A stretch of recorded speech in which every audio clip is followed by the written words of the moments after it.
Remember just last month, a nightmare for vacationers aboard a cruise ship that became disabled in the Gulf of Mexico. Well, fortunately, that's a rarity.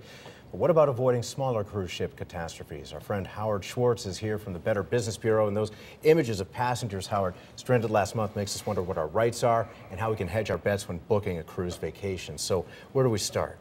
Well, we can start with comparing what passengers' rights are for people who are traveling by plane and people who are traveling by cruise lines. Now, we remember there was a lot of outrage after a couple of incidents in which people were stranded on passenger planes on the tarmac for anywhere between 6 and 8 hours. What an awful experience. It's happened to me, actually, but that actually, out of the ashes of that grew a passenger's Bill of Rights. Now, cruise lines are obliged to provide what is called reasonable care. And in the days and weeks ahead, we can expect victims' advocates, lawyers, possibly regulators to ask what exactly constitutes reasonable care. I was going to say, that's kind of a subjective term. Right? It is, but the cruise lines will tend to err on the side of avoiding liability. And I think what's most important, or the most important source of information for consumers, is look at the terms and conditions when you're booking your cruise. And you might find, for example, to be surprised that a cruise captain can, at will, drop a port or change ports depending on mechanical and other situations. So there are some provisos with regards to what your rights are. Now, I have to tell you, too, that a few years ago, Carol and I we had booked a cruise, and we found out the day we were flying down to Florida to meet up with it, that the cruise was canceled, that the ship had broken down on its previous, circuit, and we were flying to Florida anyway. So all of a sudden, we were just up a certain creek instead of out going to sea. But all right, now you mentioned customer or passenger rights. What kind of likelihood do you think that these passengers aboard the Carnival ship will have in gaining any kind of a win from this? Well, it's tough to say because those terms and conditions do prevent class action suits. That being said, the lawyers say that doesn't count in this case because, Jeff, at this point we're talking about a catastrophic cascade of events. And really the key of all of this in any kind of complex machine, whether it's a plane or it's a passenger ship, is redundancy. And the question is, why did key systems not kick in when this engine fire happened?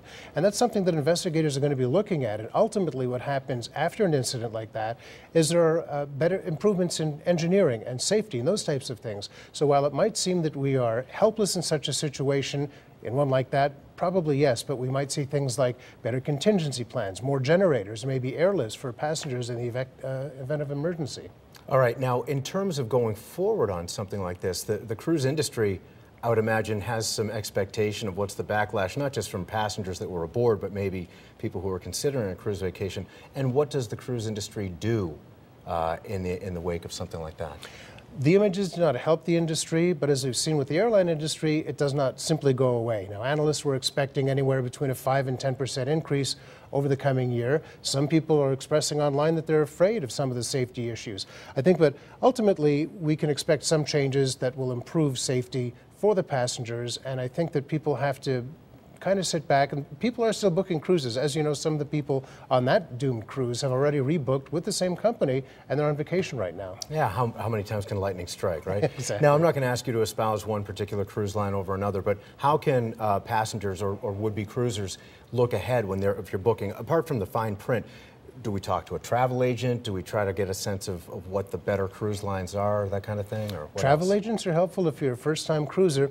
You should also be comparing apples to apples, and that means amenities. What are the ports? It's not just a question of price.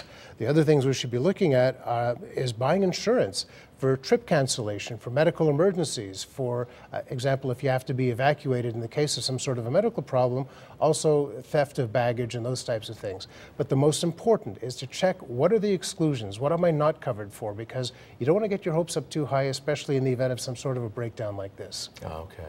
Is there anything else as we wrap up? Oh, sure. Check ahead with weather. Check with the State Department, depending on the ports of call. One that I found out about recently is if you're traveling, staterooms usually have only 1 or 2 plugs. You might want to bring one of those plug-in bars for all of your electrical equipment. To increase it. Ah, good thinking. And the last would be bring some extra cell phone batteries, because there are people who wanted dearly to get in touch with loved ones at homes. And the other one is check with your provider to make sure you don't get hit with huge roaming charges. Yeah, you could be out of the country and paying extra for that. Howard Schwartz, always a pleasure. Thank you, my friend, from Better Business Bureau.